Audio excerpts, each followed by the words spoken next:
உங்க குடும்பத்தை சார்ந்தவங்களும் எல்லாம் நல்லா இருக்கணும் அப்படின்னு யார் விரும்புறாருன்னா என் ஆண்டவர் இயேசு கிறிஸ்து அதை விரும்புகிறார். என் ஆண்டவர் இயேசு கிறிஸ்து அதை விரும்புகிறார். எல்லாரும் நல்லா இருக்கணும் அப்படி சொல்லி நம்ம எல்லோருக்காகவும் சிலுவையிலே உயிரை கொடுத்தவர் அவர் தான். நம்ம எல்லோரும் நல்லா இருக்கணும் எப்படி சொல்லி நமக்காக சிலுவையிலே என் ஆண்டவர் இயேசு கிறிஸ்து நமக்காக மரித்தவர் ஆண்டவர் இயேசு. அருமையானவர்களே, இந்த இயேசு கிறிஸ்து தான் வருகிற இன்னும் பார்த்தா அடுத்த மாதத்துல டிசம்பர் மாதத்துல இயேசு கிறிஸ்து பிறந்த நாள் உலகம் முழுவதும் கொண்டாடுவாங்க.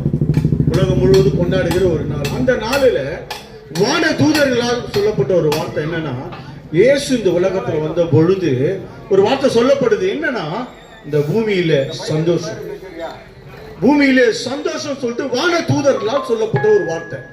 அருமையானவர்களே, இந்த இயேசு கிறிஸ்துவை யாரெல்லாம் நினைக்கிறாங்களோ, மனசுல யாரெல்லாம் நம்புறாங்களோ, யாரெல்லாம் விசுவாசிக்கிறாங்களோ, அங்க என்ன நடக்குது, அந்த உள்ளத்துக்குள்ள என்ன நடக்குதுன்னா, ஒரு மனசுல ஒரு பெரிய சந்தோஷம் வருது. எப்போ எப்போ இந்த சந்தோஷம் வருதுன்னு கேட்டீங்கன்னா, மனிதன் எப்பப்பெல்லாம் துக்கத்தில் இருக்கும் பொழுது, மனிதன் எப்பப்பெல்லாம் வேதனையில நடந்து போகும்பொழுது, கடந்து போகும் பொழுது, தன்னுடைய வாழ்க்கையில என்ன செய்கிறது என்று தெரியாமல் சூழ்நிலையில இருக்கும் பொழுது, என் ஆண்டவர் இயேசு கிறிஸ்துவை யாரெல்லாம் நினைக்கிறாங்களோ, நம்புறாங்களோ, ஏன் இந்த வார்த்தை சொல்றேன், ஆண்டவர் சொல்றாரு, வருத்தப்பட்டு பாரம் சுமக்கிறவர்களே நீங்கள் எல்லோரும் என்னிடத்தில் வாருங்கள் சொல்லி என் ஆண்டவர் அழைக்கிறார்.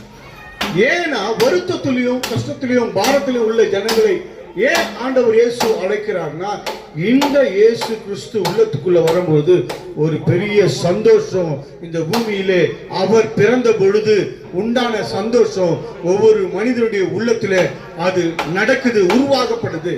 அருமையானவர்களே, இந்த சந்தோஷத்தையும் இந்த சமாதானத்தையும் யார் தரார்னா, இந்த ஆண்டவர் இயேசு கிறிஸ்து தருகிறார், உள்ளத்திலே தருகிறார். அது மட்டும் இல்ல, என் இயேசு கிறிஸ்து நமக்காக இந்த உலகத்துல வந்து அவர் மரித்தார். அழகான ஒரு வசனம் பைபிள்ல இருக்கு, நான் பாவியா இருக்கையில இயேசு எனக்காக மரித்தார். அதாவது நீ பாவியா இருக்கையில இயேசு உனக்காக மரித்தார். ஆண்டவர் வந்து பாத்தீங்கன்னா நம்முடைய எந்த காரியங்களும் அவர் பார்க்கறது இல்லை. ஆனா ஒரு அநாதி சிநேகம், அவரோட அன்பு பாத்தீங்கன்னா அவர் நமக்காக இந்த உலகத்துல வந்து மரித்தார்.